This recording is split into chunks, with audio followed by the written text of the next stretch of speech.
Kovacs. Welcome to Can't Shovel Hurricanes. Mr. Fishman, welcome. We're going to talk about everything in this podcast, from guns to taxes to real estate to medical. But it's really interesting when you speak to a Canadian who's trying to move over here. There's a couple of main topics that they hit on. And if it's not guns right away, education, it certainly comes to, well, what's healthcare like here? What's the medical space? But before we get into that, let's hear your perspective. What is it? You're a doctor specific to what? In what field? So Ronan, thanks for having me. It's my pleasure. I am a plastic surgeon. I'm a board certified plastic and reconstructive surgeon. I've been in town now I'm going on my 12th year. I did my training up in New York it was a long process. Essentially was a professional student up until I was 35, between medical school, residency, college, all this stuff. But I finished my general surgery and plastic surgery training up in New York and moved down here, had the opportunity to join a practice in Boca Raton, private practice with some academic opportunities. You were at FAU? Correct. Yes. Okay. So I'm assistant professor of surgery at FAU. So I get to work with some medical students and residents at one of the local hospitals. Are you still doing that? Yes, sure. Yeah. That's awesome. Yeah. I actually recently moved up in the world, so to speak, because I used to just work with the medical students, but now I'm working with the general surgery residents as well. In what capacity? Assisting in any time they need some plastic surgery, reconstruction, a lot of things, mostly for the hospital standpoint. So these guys are in general surgery residency, which is traditionally a 5-year program. Okay. And, so from year 1 to year 5, you're doing all sorts of different stuff, different responsibilities.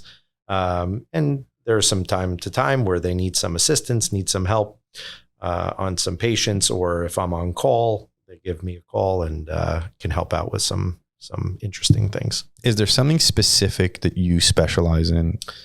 Right. So, plastic surgery is a tough thing to describe because it is so broad. Sure. One of the easiest ways to describe it is taking care of the skin and its contents. So it's a very broad topic, right. But traditionally, it involves repair or reconstruction to bring back to whole or bring back to normal those that are damaged by injury, illness, congenital deformities, those type of things. So plastic surgery is a wide field. You can find out what you enjoy doing in your training and what do you enjoy practice. doing? So I specialize in general reconstruction and cosmetic surgery, aesthetic surgery. So when you think of plastic surgery, there are generally 4 arms of plastic surgery. There's general reconstruction. There's craniofacial, which deals with pediatric, more congenital type deformities, like cleft lips, cleft palates, different issues with the skull and how it's formed. Then there's hand surgery, and then there's microsurgery. So microsurgery meaning complex reconstruction, major, whether it be from cancer or major trauma, that you have to move tissue from an area where it normally lives to another area. So for instance, if you have some trouble with breast cancer and you have to remove a breast, there's occasions where you have to move tissue from the abdomen to the chest, and it gets a little complicated, but so that's a whole separate field. And then there is a gray area where some people move from, area to area. Right. Okay. So you're a transplant to Florida, as is the overwhelming majority of people to Florida. That's a fair statement to say, right? Yeah, it's a fair statement. I feel like I'm a transplant that's now a implant, so to speak, because I've been here for now 12 years. So where did you move from? From New York City. Do you still remember why Florida? Why South Florida? Why Boca? So I had an opportunity to join a practice down here. And so that was the key thing to move down here and join an established practice, which is beyond advantageous because, there's the nuts and bolts are there. My senior partner is there who has given me a lot of information and help over the years. So, it was a relatively easy transition. I had several extended family members. Unfortunately, they've passed since then, but my mother lives down here. There's a lot of reasons, but and the practice you moved from, are you still at the same practice? Yes. Oh, okay. So, I used to joke around with my wife that we had a 25-year head start versus now. Who knew that this last 3 years was going to move that head start for people all over the place? What would you say the percentage of your client base that is non-American? And are they overwhelming Canadian? Can anybody come and do surgery with you here? Yeah, sure. I mean, most of the majority of the work that I do is elective surgery, whether it be in my office or a hospital. So, yeah, I mean, I don't do background checks on patients, if that's what you're asking. No, but I mean, so what I'm trying to get to is it's a private practice. Correct. Right? Do you guys take medical insurance? Yes. Some medical insurance. Yes. Right. So that's the first thing as a Canadian that is the biggest shock to the system, is navigating that entire space, because it is totally counterintuitive to a Canadian, right? The difference between, at least thus far that I've seen, is now I know plastic surgery and cosmetic surgery in Canada is not covered by, I'm from Ontario, province of Ontario, is not covered under OHIP. I believe. I think there are some limitations depending on how you encountered an issue. But overall, if you wanted breast augmentation or anything like that, it's private pay, which is one of the few things that you're allowed to privately pay for in Canada. Here, for example, I've realized that if you walk into a doctor's office and you don't have the right insurance, or the insurance that doctor gets, then you can't receive service unless you're willing to pay for it privately. Yeah, that's so it's a very broad topic. Yeah, it's because I don't know anything about it. Okay, so yes, you're right. And there are some issues of this that are totally foreign to me too, right? It's not that it's right or wrong, it's just totally foreign, right? So the idea that with a Canadian system that you must obtain care through the system is totally foreign to me. Right. It's like a totally different language, right? Yeah. So the idea that if you have some accident that you literally can't privately contract to have that taken care of is very foreign to me. Right. So, and look, in every system, there are pros and cons to almost everything, right? So, going back to your statement, it's not really that it's the right insurance or the wrong insurance. It's just the system that's in place, and you have to navigate it properly. Okay. What is covered for cosmetic surgery? What does insurance cover when it comes to cosmetic surgery? Well, you have to break down. So there's elective surgery.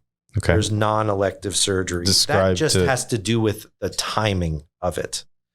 There is medically necessary surgery.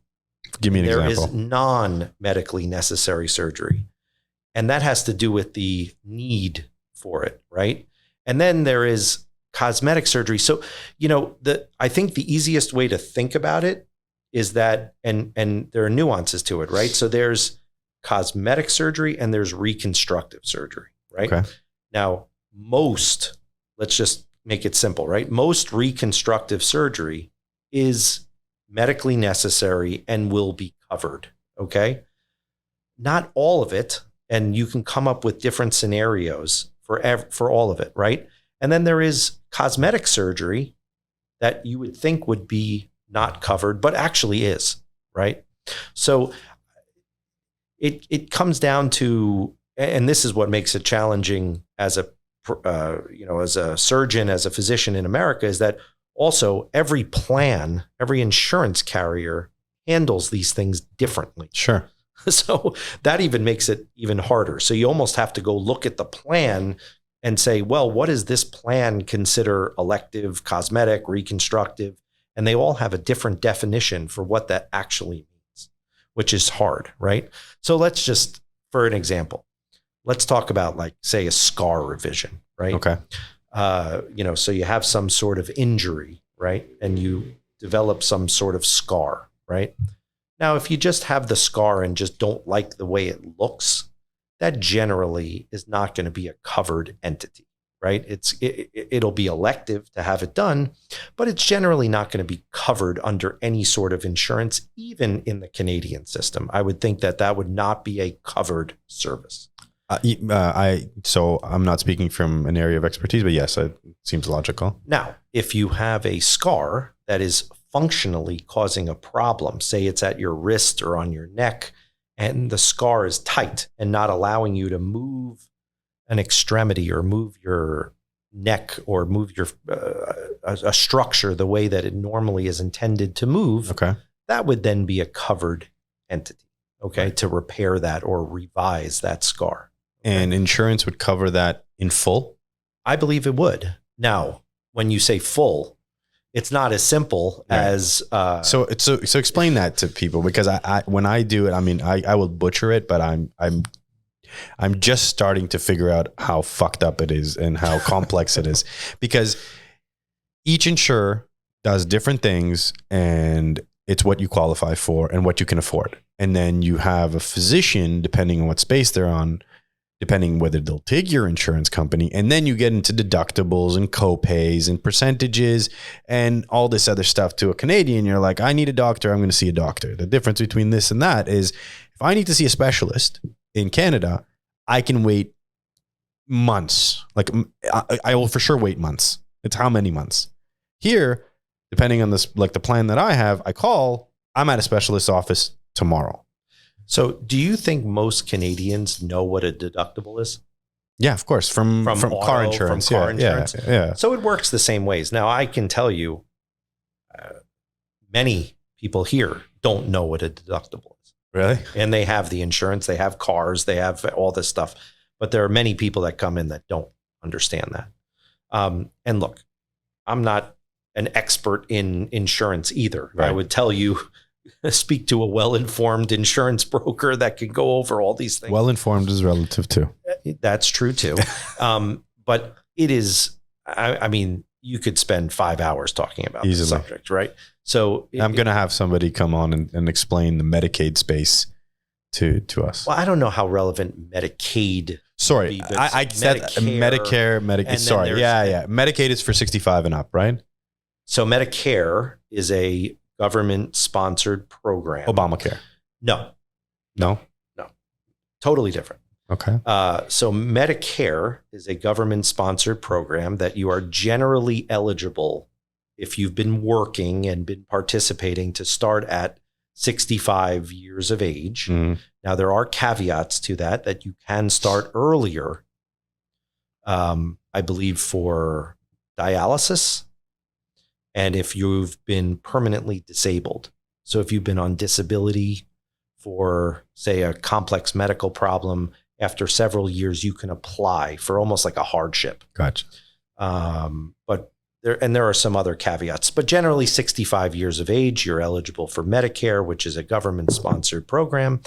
Essentially, there are, and not too dissimilar to Canada, there are regional managers of Medicare. Okay. And they manage the payments, but it's a single system. Okay. So you participate with Medicare. And everybody qualifies? Don't hold me to that. There are some reasons you would not be eligible, but generally, yes. Okay. Let's just put it out there. Generally, yes. Okay. And look, the interesting thing about Medicare, right? And it's not a political conversation, but you have all areas of the spectrum, right? So, single payer, universal care, whatever it is.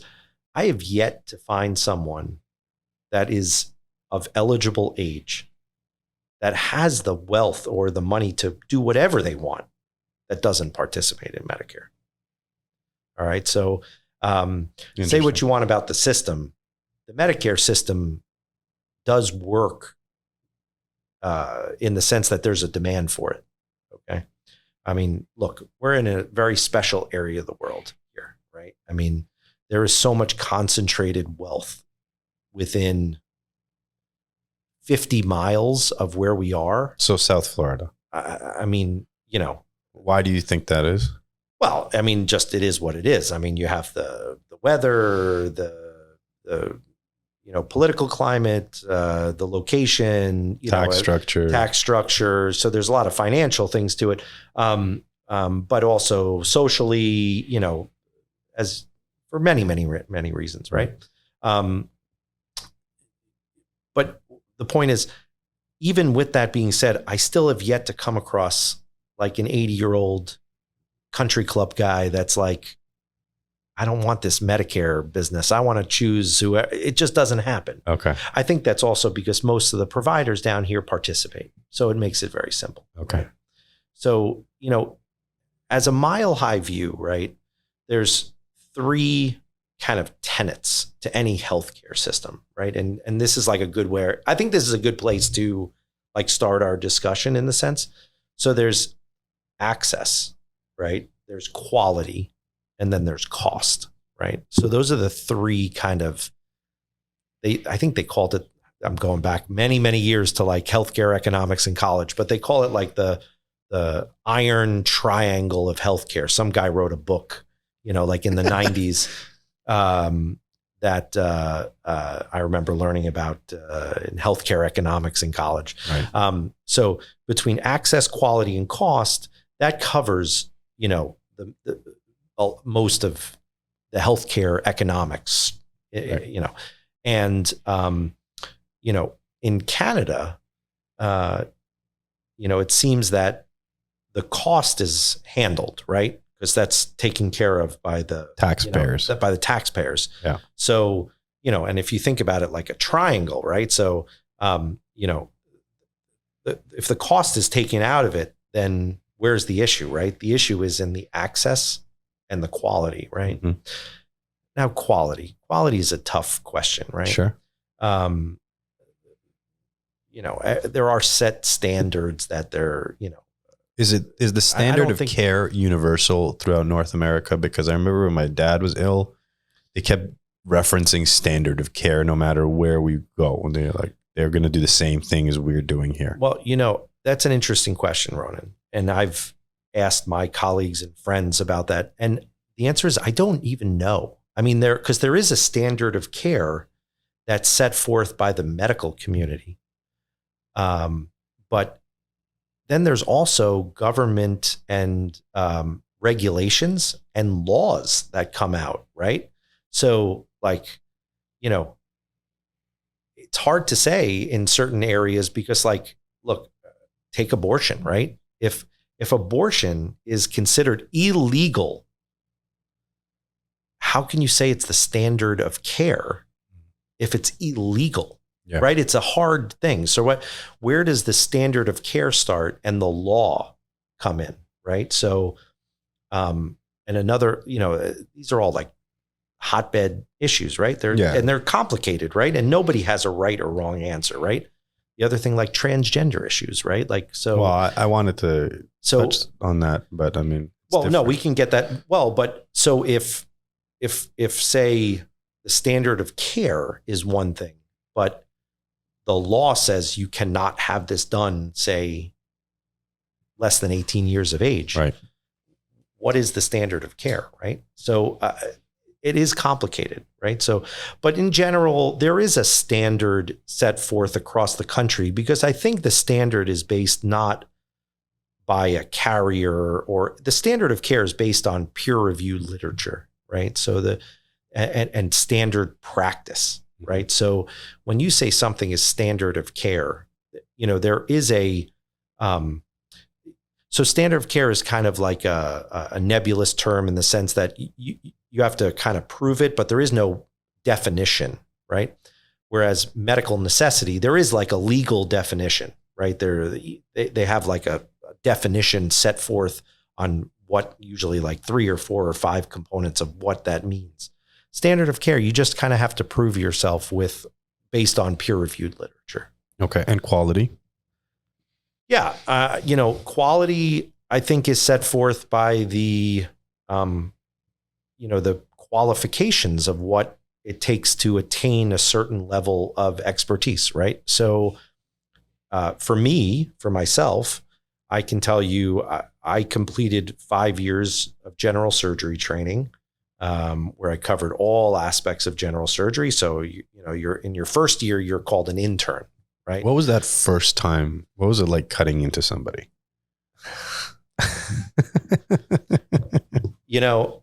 So I'll tell you the first time. So I remember, so my uncle is a surgeon, right? And I remember he called me up. And this is when I was like kind of early on. I was thinking about medicine. I was probably about 16 years old, right? And he said, "Hey, I'm doing this surgery. I want you to meet me at the hospital." And it was down here. I grew up in New Jersey. Okay. But I was visiting. I was down here. And he said, "Come meet me at the hospital. I'll pick you up and you'll come with me and, you'll see what it's like." Right. And, now it would never be allowed, right? Because, regulations, and you have to have the insurance, and, what do you mean you're coming in? But, we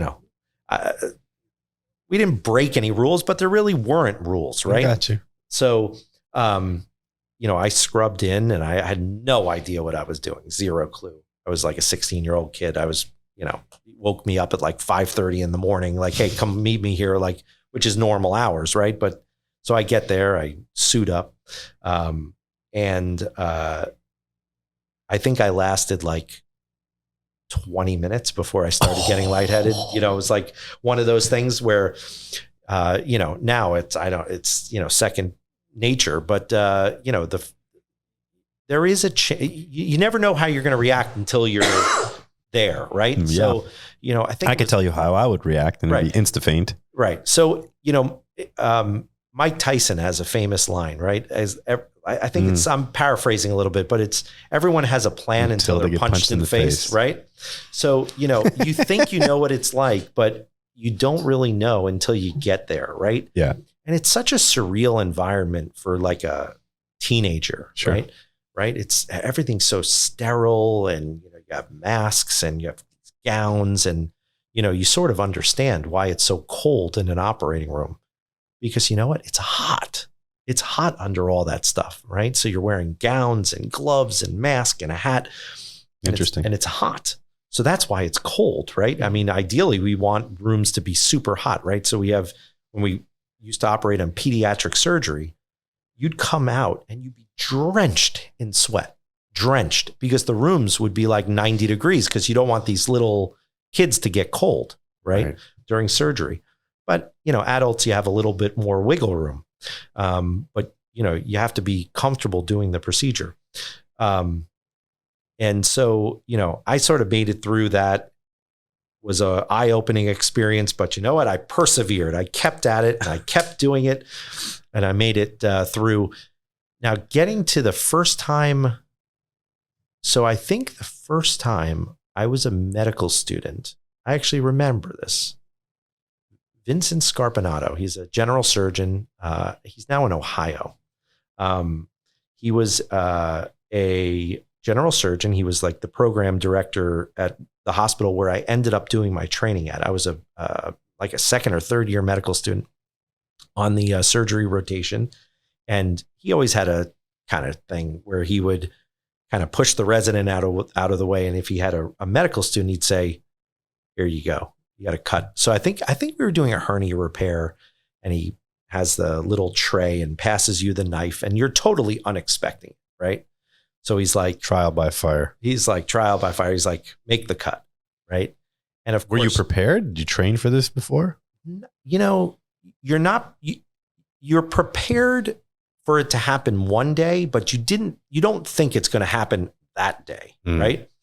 And so, look, you go through all these years of learning about science and biomedical science, anatomy, but I don't even consider that cutting, right? I did anatomy, but that's on a cold, on a cadaver, right? That's different.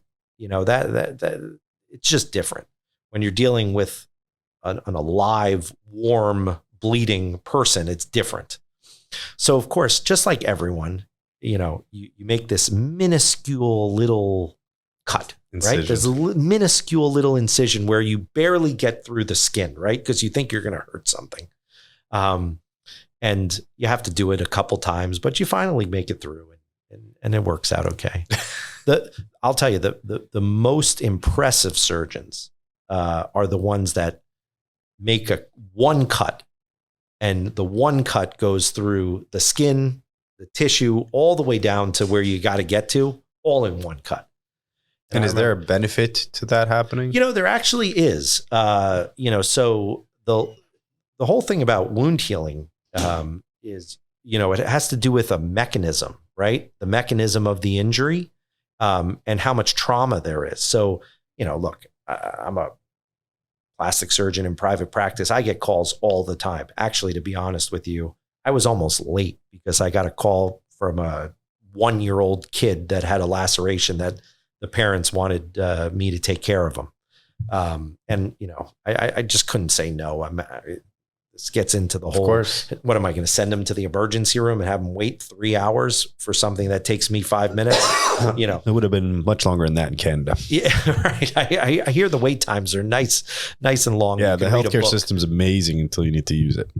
Yes, right. So, it's just one of those things that, what were you saying? So we were talking about incisions and right, just making one cut. So the mechanism is important, right? So if you make one nice surgical cut, it heals. It'll heal better than something that you trip and fall and get hit by the corner of a dresser, right? So I get asked this question all the time, right? Like, so is it going to leave a scar? Yes, of course it's going to leave a scar. Every cut through the skin, it leaves a scar. Now, how well that heals is a factor of the mechanism, the timing, and the quality of the repair, right? So the repair, everyone's going to do a good job doing it. The mechanism is like 90% of the issue. So if you're doing it with a surgical incision, it should heal as well as possible. How does it work? Or what if an individual doesn't have medical insurance? Well, so there are safety nets, right? There are safety nets in our system. A safety net meaning there, for if you're under 18 years of age, there is a safety net. For the Medicaid system, there is a safety net that you will have some sort of coverage. Now, you may not have access to every possible procedure available, or there may be longer than regular wait times for regular routine care. But, you essentially have the option in its simplest form of a safety net system or self-pay. Okay. And not everyone without health insurance means they're poor or of a lower socioeconomic class, right? There are plenty of people that elect to just self-insure. Right? So they just have insurance for like catastrophes, basically. That would be nice, but not even that. Some people just self-insure, right? If you own your home, you don't have to have homeowners insurance, right? Yeah, not unless you have a mortgage. Yes. Yeah, if you don't have a mortgage, you own your home outright. No bank cares. Yeah. I mean, but there are plenty of people that go, because look, hehealth insurance is expensive. Very expensive. Right? And there's so many nuances to it. That's right. There are so many nuances to it, but it is expensive. But that's the system we have, right? And if look, God willing, no one ever needs it, right? But if you need it, it's nice to know you have it, right? That's been the major difference. And now I've already had multiple, I don't want to say altercations, run-ins with unscrupulous medical practitioners. Maybe I should say that. I mean, maybe I don't get it. Maybe it's a capitalistic society and I just don't, I'm in your land, so I don't get it. But I was warned about a couple of things to happen, and one of them did happen, where I had, I suffer from severe sinus infections, and they're chronic, and they've been amped up since I got here multiple times. And we discussed this. And so when we just got here, I'm talking about the 3 weeks in, and the beautiful part is that I need to see an ENT. I would call, and the only reason I didn't get an appointment the same day is because they were fully booked. It was the next day. Okay. But you're talking about here. Here, when I got here. The process in Canada would have been, I call my family doctor. I get an appointment within 3 or 4 days if I'm lucky. During COVID, it would have been first a Zoom appointment, and then I would have seen them at their practice. And then I would have waited 3 or 4 months to see a specialist. In the interim, they would have likely prescribed some antibiotics. I had azithromycin on a repeat.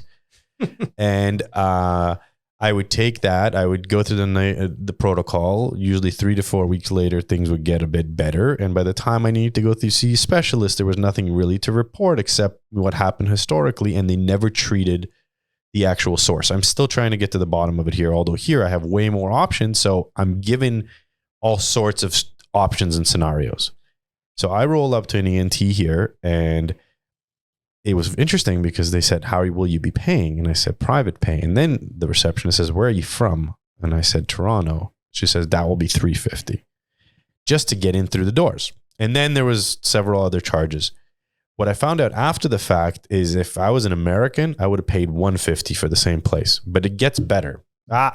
You'll have your time. I want to know. Now, this is the part that pissed me off. Not this thing.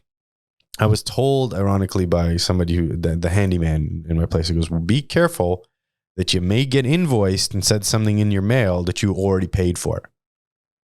What happens a month later? I get an invoice for the same thing that I already paid for. And I'm super like militant about my credit here because we don't have any credit and nobody really told us. And I called the physician's office and I say, hey, what is this? I paid for it. I have an oh, you can disregard that, sir. How many people are just paying without thinking? Yeah, a lot to unpack there. But, Sure. Look, there are systems, right? And, when you're part of a big system, right? So if you get your care through, Main Street Hospital faculty partners, whatever, Okay. I'm just saying part of a big system. Mm-hmm. There's a lot of cogs in that system, right? So, it's very different than coming to a practice like mine where, we have a receptionist, we have an office personnel, office manager, we have nurses, and we have doctors. Okay. Mm-hmm. That's it. Small business, essentially. Very small business. And we have an ability to, set our prices, how we want to set them. Is it arbitrary or is it like an industry standard? No, there is kind of an industry standard. There is kind of a usual and customary, but for all intents and purposes, you can set it however you want to set it, right? Anyway, so when you're dealing with a bigger system, it's much more challenging to navigate, and you got to be really careful. Just as I would suspect you were at a big practice that had many offices or, as part of a bigger system. Mm-hmm. Yeah. And look, everyone can make mistakes, right? But, because the person putting this in is a human, right? It's not like AI or anything like that. The first thing I'll tell you, if you do get any sort of bill, call the office, just like you did. Yeah. Call the office. No one's going to yell at you. No one's going to be angry. Just call the office. You see, I don't think it was overtly malicious, but because somebody primed me for it, plus I'm coming from a completely different world, and I'm like, do you even get bills in Canada? Like, do you get a bill? No. You don't From get a medical anything. perspective? So like if you go to the hospital or no, you don't get it. No. Walk me through bills. this. So, God forbid, a million times this happens to one of the boys, to your girls or the boy or whatever. Someone trips and falls and has has the old chin laceration. That's exactly what happened to Kobe. So, so Kobe has trips and falls, has the old chin laceration. Yep. He's like 2.5 years old. What do you do? Because I can tell you what happens here. I'd love to know it. And I'm more curious about how much it costs. But then I know insurance, and I do want to know if forget about insurance. All right, forget about insurance. What happens in Toronto? I'll tell you. It happened at preschool, and you get this call. You're doing. I'll tell you exactly what happened. You get the call from your wife. Kobe split his chin. Mrs. Franklin needs you to go pick him up. So now there's slowly little things that have been crept into the system that weren't there when I was a kid. But like, if you call an ambulance, for example, you'll now get charged for the ambulance. Yeah, but you're not going to call an ambulance. No. But there's sometimes what happens, we've had, and the reason I say ambulance, we didn't call it for that, but there was an instance that we needed to call an ambulance, and it was for my late father. And they had told us before they were coming, they're like, we can't take him to this hospital. We can only take him to this other hospital that's in, really far away. That logistically didn't make any sense. But there may have been a reason for that. No, there is a reason. And because that hospital may be the trauma hospital or the stroke hospital or some other reason. It wasn't because of that. It was because it was inundated, and all the hospitals are inundated. So regardless of which hospital we were going to, that's the thing that pissed the shit out of me was he was in a cot, not even in a room, in the hallway along with 50 other people. Right. Okay. And so you didn't have to drive him downtown Toronto to do the exact same thing you could have done 10 minutes from my house. Okay. That's the one thing. So they kind of divert things, but that's not the point. So Kobe fell, split the bottom of his chin, bleeding profusely.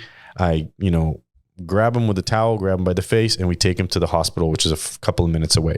So this happened at home? This happened at home. Okay. 6 hours later.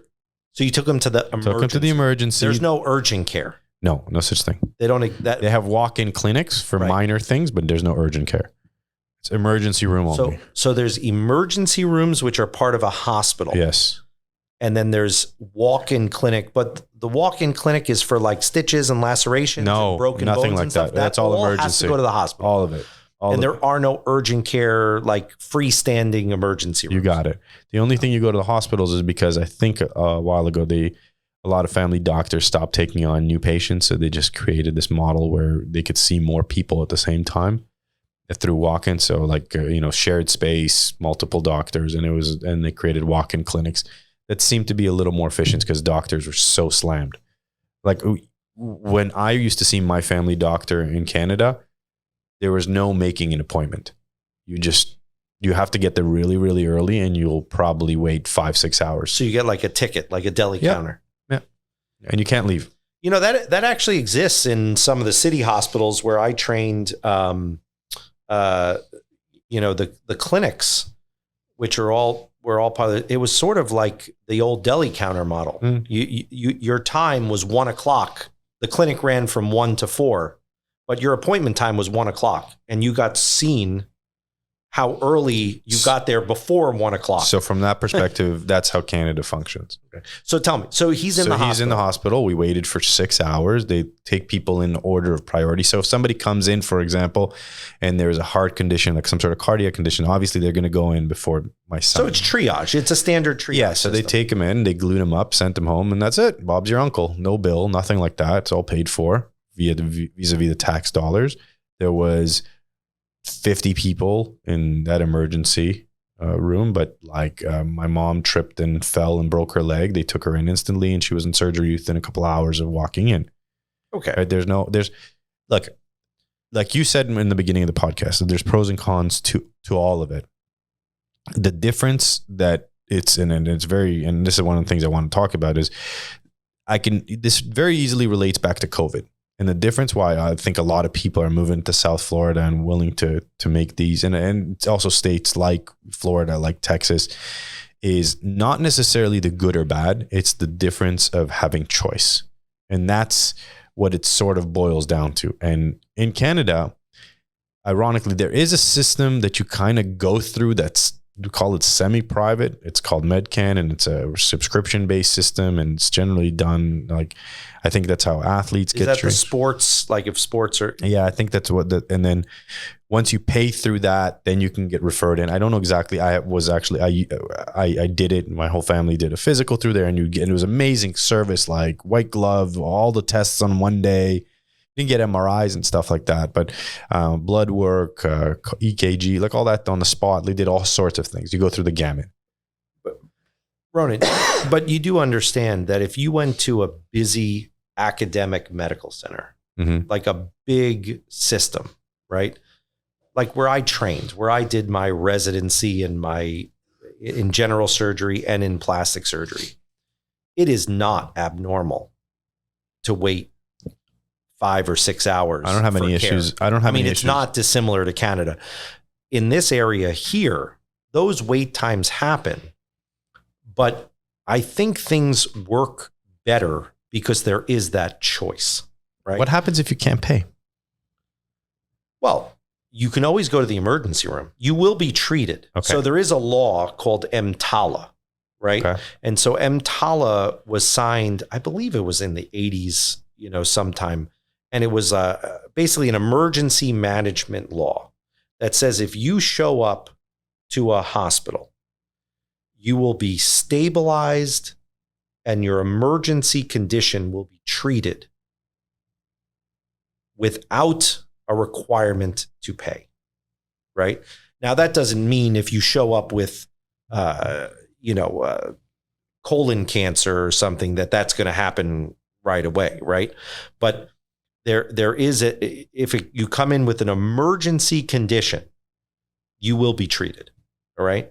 And look, it works, right? I mean, this happens all the time. When I'm on call at the local hospitals, whether it be a trauma center, if someone doesn't have the ability to pay, I mean, they still get treated, and they get treated to the best of my ability. Right. So the point is, it still works for emergency But what care. happens after if they can't afford to pay? So they're going to get invoiced for that. Well, right. Now, they'll get treated, but that doesn't mean they won't get billed. Okay. So they do get billed. And if they can't afford to pay? Well, then just like with anything, it's a business decision, right? So, I bill them, but, if someone doesn't want to pay, what are they going to, you can't force someone to pay. Sue them. Right. Well, unfortunately, can you put a lien on their house? Well, like so look, what are the options, right? You can send someone to collections. You can send someone bills. The people that aren't going to pay are just not going to pay. So what's your next step? Send them to collections. Medical collections is really difficult, right? If it worked so well, there'd be a medical collections agency on every corner. But there's a reason why it does, because it doesn't work very well. The people that know how to get out of bills, they dispute it. It goes through credit agencies. It's very hard to collect on a medical bill like that. So what's your alternative? You have to sue them. And unfortunately, it becomes a business decision, right? Because lawsuits are also public domain, right? Like, do I want to have like someone look me up on some website and have like 500, lawsuits? I mean, that's absurd, right? And even further to that, there's winning a lawsuit and then there's collecting. And those are two different animals as well, right? Correct. And so, I mean, look, most of these things would fall under small claims, but really, I mean, I don't know many people. I hear people crazy stories of people going bankrupt because they have $400,000 or $500,000 in medical. But you know what? I would tell you, and this is where the systems come in, and this is where the individual doctor comes in, right? Now, look, I don't know this for sure, but I find it very hard to believe that a small business, independent doctor would want to destroy someone's life like that. Okay.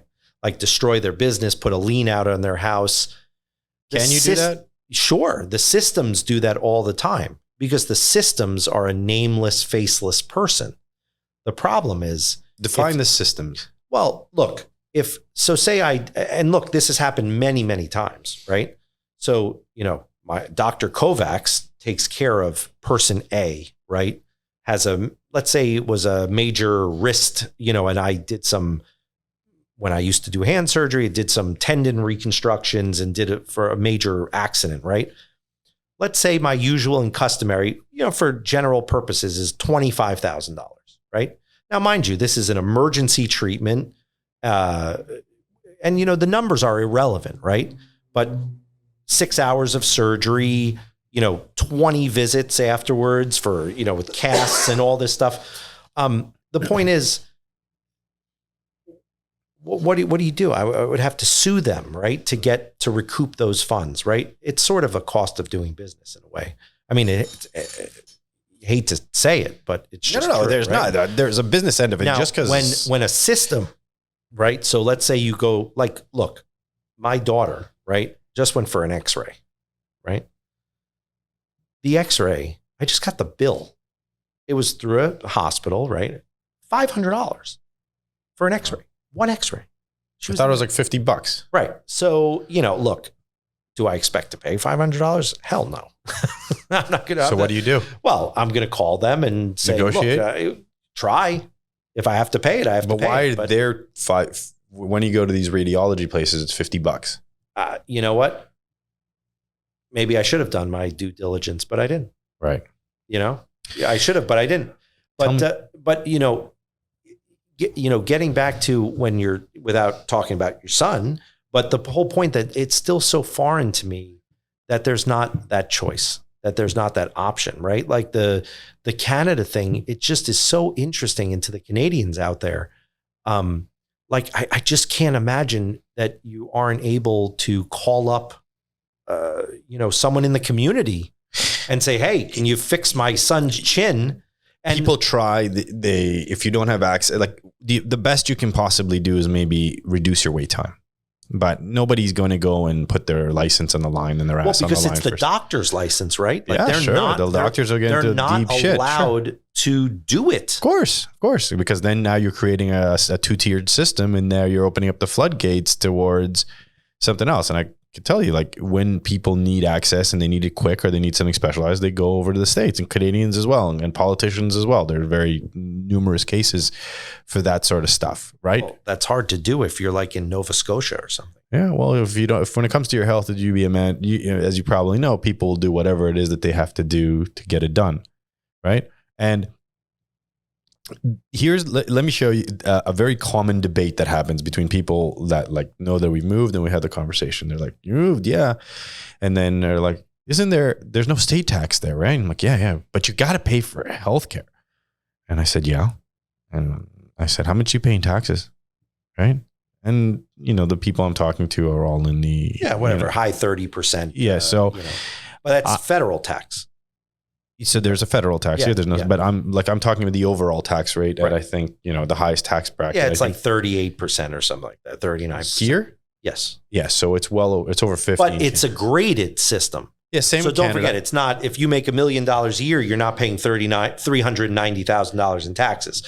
And forget about ways to deduct. It's graded. So the first X number amount is at 10%, then the next. So over a certain threshold, that then gets taxed at 39%. Same thing in Canada. And our sales tax are 13% on goods and services. Ours, I think, is like 7%. Yeah. So there's a major difference, especially when you're earning higher. But, I've doing my taxes and doing just the calculation of what would be, I don't know, call it the Rolls Royce of medical plans that I've seen here for my family.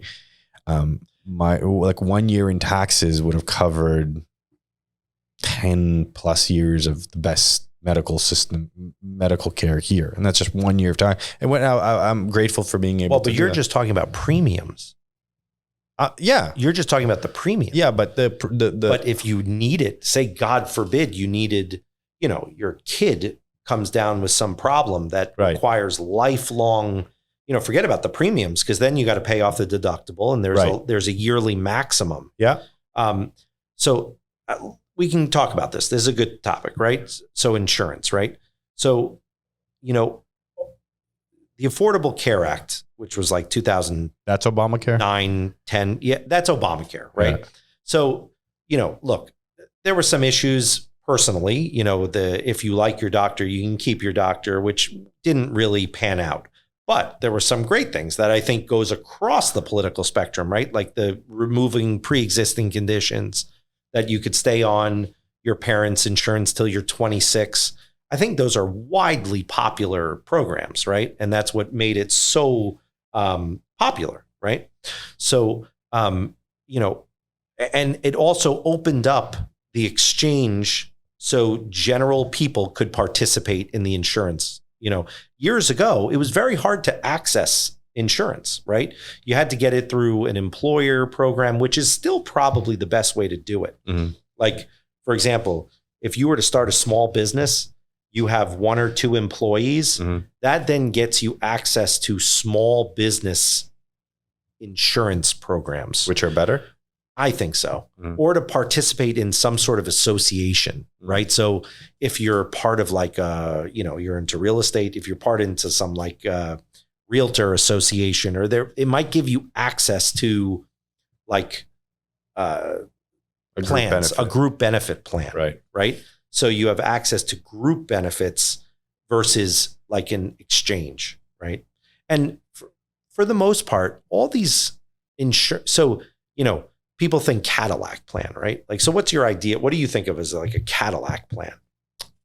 One that was presented to me, and again, I didn't know what was good and what was bad. You really have to do due diligence when it comes to healthcare and plans here. Somebody had said for my family, it would have cost about $2,500 a month without any copays and a deductible of up to like $5,000 for anything major.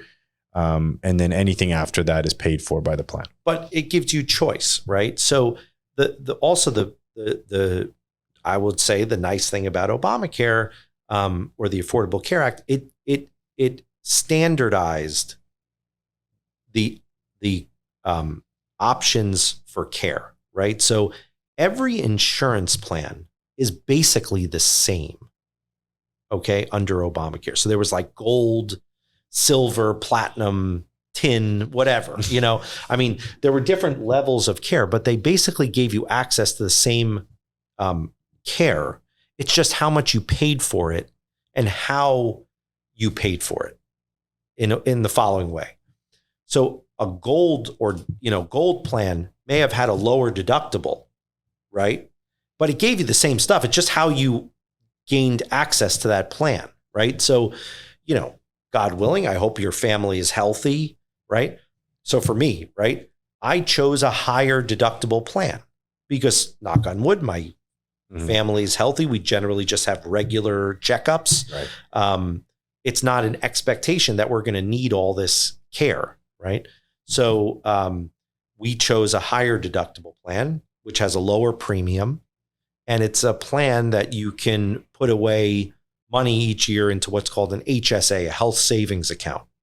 So basically I can put away tax-free. It's a tax program, benefit program where you can put away, I think for a family, it's like $7,200. It goes up $100 a year. You can put away, say $7,000, which is basically what your deductible would be if you need it, but it's totally tax-free. So it's like you can invest the money. You can invest the money, but you don't really have access to it without a penalty, like for other stuff. Unless you need it for something medical. Right. So that's how I would do it. If the takeaway from this is, you know, coming from Canada, how do I navigate this? Right. Well, if you're not Medicare eligible, right, then somehow get into a small business type association, become a small business, make a spouse an employee or something. We're here on a business visa, and we're going to be growing the play base for Francis. So if you have if you're eligible for a small business type program, gain that small business access to that cache of products, right? And pick a higher deductible plan. That's an HSA eligible plan. I think that's a good way to go. Now, there are some nuances to it, but that becomes tax deductible. In 5 years, you could have 35 grand in a health account, right? That you'll either invest it, or if God forbid you need to use it, you use it, you know, do whatever you want with it. But that's that's a good way to go. Now, mind you, keep in mind, so a plan like that through a small business account will probably be less than what you were talking about. You were saying about 2,500. Yeah. It would probably be about half that. Oh. If you could gain access to a good association plan. So, so if it's $15,000 a year in premiums, right? And usually they then have a maximum. So if you maxed out completely, and you to gain access to all of your healthcare, it would probably cost you between 25 and 30,000. And then that would be it. There would be a yearly maximum. So which system is better, right? System is better? I think just like the variety of plans, it's all relative for everybody. And when you can't afford the healthcare, I'd argue that Canada's system is better, right? And for the overwhelming majority, it's better. Now you talk about those three pillars or, the iron triangle, and it's a debate that you can have forever. And I think everybody will be right depending on what angle they're talking from and their perspective. But it's a shock to the system for Canadians. You and I will likely speak again because we can extrapolate this forever. But how would people get a hold of you if they need a consult or have any questions? Well, they can reach me through my website. Okay. It's drdanielkovacs.com or danielkovacsmd.com. They can reach me through my office. Probably through the website would be the easiest way. They can reach me. I'll be honest with you. I do have like an Instagram and a Twitter and all that stuff, but that's not like really my style. Right. But I think if someone wants to reach me in the office, they can go to my website and get my information. They can call the office 561-912-9191 and go from there. We do provide private complimentary consultations for cosmetic evaluations.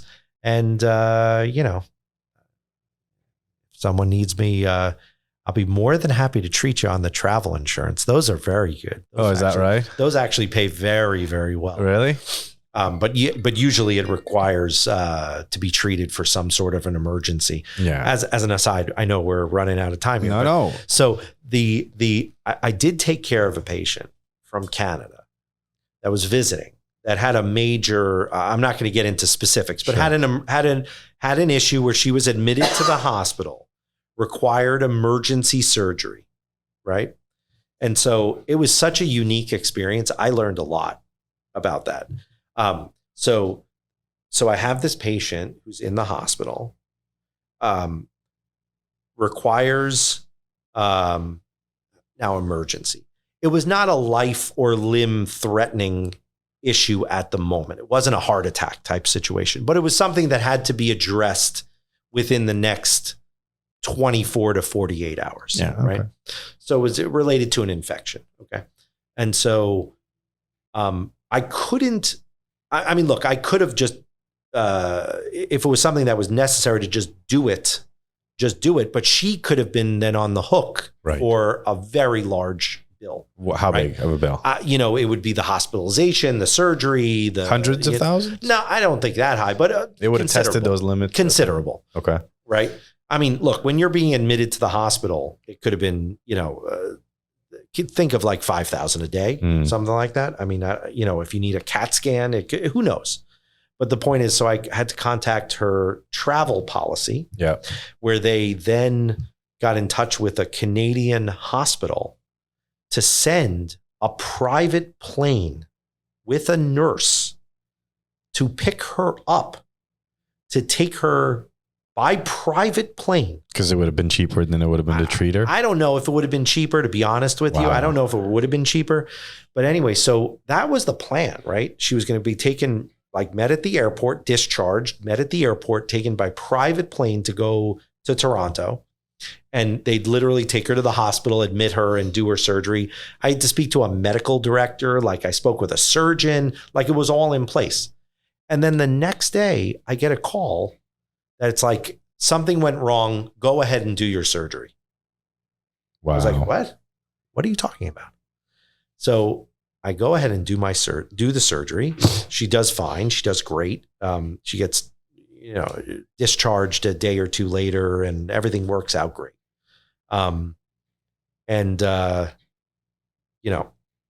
Let's just say dealing with the travel insurance company was a lot easier than dealing with some of the local, Yeah, I hear there's that's a nightmare, and it's a whole conversation. Well, once you get past the medical director stage, the reimbursement was acceptable. Let's put it that way. Right. Worked out. But yes, I would love to do this again. We could talk about something a little more specific. We will most certainly do it. You're an incredible guest. You're a mensch of a human being. Thank you for, I'm really grateful for your time. I'm also grateful for the fact that you've kind of supported my family and I when we're asking really stupid questions, just on a personal level. And that's really important to have people like that in your life when you're trying to figure out this really foreign concept to Canadians, especially. There really aren't any stupid questions. The stupid ones are the ones that are never asked, right? Fair because it's really hard to, it's hard. It's challenging, there's so much to it. Sure. Look, we've been here 12 years. I get asked all the time, like, so who's I you know what? I got to write back my friend who was like, I need a rheumatologist. I need a back guy. I need this. I need that. It is challenging. The one thing I will say, and the takeaway part for your listeners that are really interested in coming down here, I talk about that, quality, cost, access is so important. Sure. It's so important down here. Right. Having, you like to say a warm handoff, right? Yeah. That is so important down here. Sure. And it's important in everything. It means so much down here to have a personal relationship with people. It almost means more than the cost and the quality, even almost. It's that access to know that in that time of need that you can just call someone. And that brings up a whole nother thing about concierge medicine. And that's, I have so many questions for you specific to that and COVID, but we're going to do this again, and we're going to do it again very, very soon. Part two. Dr. Dan Kovacs, thank you very much for your time. Thank you for being on Can't Shovel Hurricanes. Ronan, it was a pleasure. This was a lot of fun. This is awesome.